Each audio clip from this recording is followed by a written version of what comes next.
आप सभी को छठ पर्व की हार्दिक शुभकामनाएं। जय हो छठ मैया की।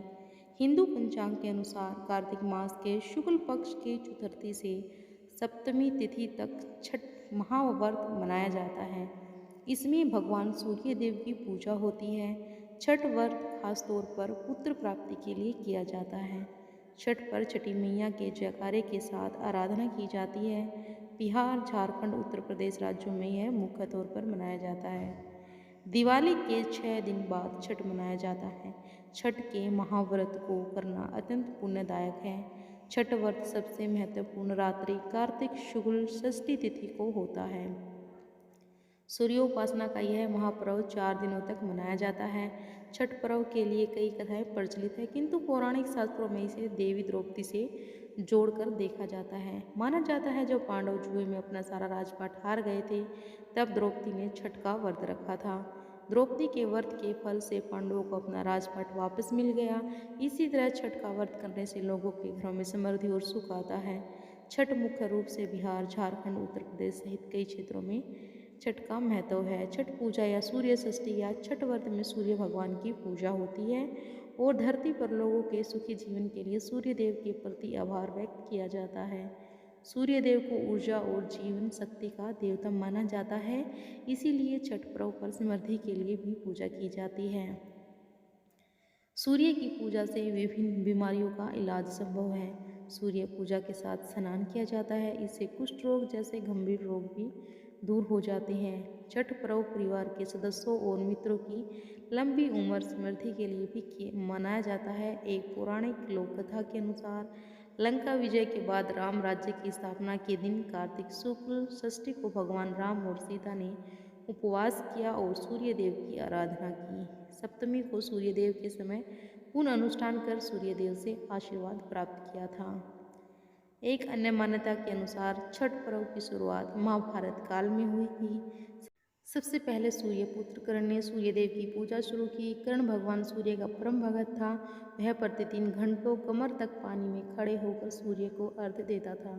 सूर्य की कृपा से ही वह महान योद्धा बना था। आज भी छठ में अर्घदान की यही पद्धति प्रचलित है। कुछ कथाओं में माना जाता है कि पांडवों की पत्नी द्रौपदी द्वारा भी सूर्य की पूजा करने का उल्लेख है। वे अपने परिजनों के उत्तम स्वास्थ्य की कामना और लंबी उम्र के लिए नियमित सूर्य की पूजा करती थी। एक कथा के अनुसार राजा प्रियव्रत की कोई संतान नहीं थी। तब महर्षि कश्यप ने पुत्रेष्टि यज्ञ कराकर उनकी पत्नी मालिनी को यज्ञाहुति के लिए बनाई गई खीर दी। इसके प्रभाव से उन्हें पुत्र हुआ, परंतु वह मृत पैदा हुआ। प्रियव्रत पुत्र को लेकर शमशान गए और पुत्र वियोग में प्राण त्यागने लगे। उसी वक्त भगवान की मानस कन्या देवसेना प्रकट हुई और कहा कि सृष्टि की मूल प्रवृत्ति के छठे अंश से उत्पन्न होने के कारण मैं सृष्टि कहलाती हूँ। राजन, तुम मेरा पूजन करो और लोगों को भी प्रेरित करो। राजा ने पुत्र इच्छा से देवी षष्ठी का व्रत किया और उन्हें पुत्र रत्न की प्राप्ति हुई। यह पूजा कार्तिक शुक्ल षष्ठी को हुई थी। सूर्य षष्ठी व्रत होने के कारण इसे छठ कहा गया है। यह पर्व वर्ष में 2 बार मनाया जाता है, पहली बार चैत्र में, दूसरी बार कार्तिक में। चैत्र शुक्ल पक्ष षष्ठी पर मनाए जाने वाले छठ पर्व को चैती छठ व कार्तिक शुक्ल पक्ष छठी पर मनाए जाने वाले पर्व को कार्तिक छठ कहा जाता है। पारिवारिक सुख समृद्धि तथा मनोवांछित फल प्राप्ति के लिए यह पर्व मनाया जाता है। इस पर्व को स्त्री और पुरुष समान रूप से मनाते हैं। छठ पूजा 4 दिवसीय उत्सव होता है, यानी कि 4 दिन इसे लगातार मनाते हैं। इसकी शुरुआत कार्तिक शुक्ल चतुर्थी तथा समाप्ति कार्तिक शुक्ल सप्तमी को होती है। इस दौरान व्रतधारी लगातार 36 घंटे व्रत रखते हैं और इस दौरान वे पानी भी ग्रहण नहीं करते हैं।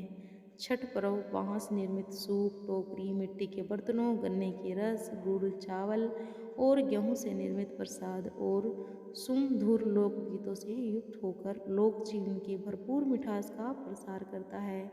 यह मुख्य रूप से पूर्वी भारत के बिहार, झारखंड और पूर्वी उत्तर प्रदेश, नेपाल के तराई क्षेत्रों में भी मनाया जाता है। यह व्रत काफ़ी कठिन होता है क्योंकि इसमें 36 घंटे अन्न जल ग्रहण बिना किए ही व्रत किया जाता है। षष्ठी को मनाया जाने वाला छठ पूजा सूर्योपासना का अनुभव लोकप्रिय है। छठ पूजा विधि जान लीजिए। छठ देवी भगवान सूर्य देव की बहन है, जिनकी पूजा के लिए छठ मनाया जाता है। छठी मैया को प्रसन्न करने के लिए भगवान सूर्य की आराधना की जाती है। छठी मैया का ध्यान करते हुए लोग माँ गंगा, यमुना तथा किसी नदी के किनारे या तालाब में इस पूजा को मनाते हैं। इसमें सूर्य की पूजा अनिवार्य है, साथ ही किसी नदी में स्नान करना भी। इस पर्व में पहले दिन घर की साफ सफाई की जाती है। छठ पर्व पर गांव में अधिक सफाई देखने को मिलती है। छठ के चारों दिनों तक शुद्ध शाकाहारी भोजन किया जाता है। दूसरे दिन खरना का कार्यक्रम होता है। तीसरे दिन भगवान सूर्य को संध्या अर्घ्य दिया जाता है और चौथे दिन भक्त उदीयमान सूर्य को उषा अर्घ्य देते हैं। छठ के दिन अगर कोई व्यक्ति व्रत को करता है तो वह अत्यंत शुभ और मंगलकारी होता है। पूरे भक्ति भाव और विधि विधान से छठ का व्रत करने वाला व्यक्ति सुखी और साधन संपन्न होता है।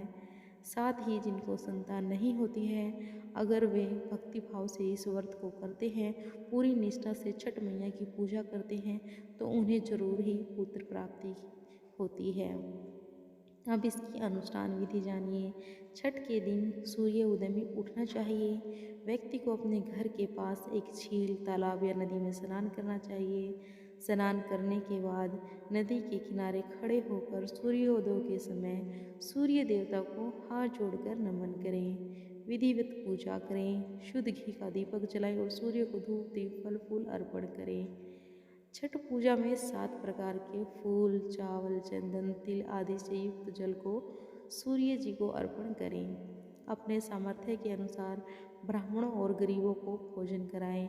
गरीब लोगों को कपड़े, भोजन, अनाज आदि का दान करें, जिसका जितना सामर्थ्य हो। और छठ मैया को फिर से एक बार चरण स्पर्श करके प्रणाम करते हैं। तो लगाइए जयकारा, जय हो छठ मैया की। तो आए हैं तो लाइक और शेयर जरूर करना और चैनल को भी सब्सक्राइब जरूर कर लेना। फिर से बोलिए जय हो छठ मैया की। आप सभी को छठ पर्व की हार्दिक शुभकामनाएं। छठ मैया आप सभी की मनोकामनाएं पूरी करें। जिन्हें संतान नहीं है उन्हें संतान की प्राप्ति करें। छठ मैया का व्रत बिल्कुल निष्ठा से करना। छठ मैया सभी मनोकामनाएं पूरी करेंगी।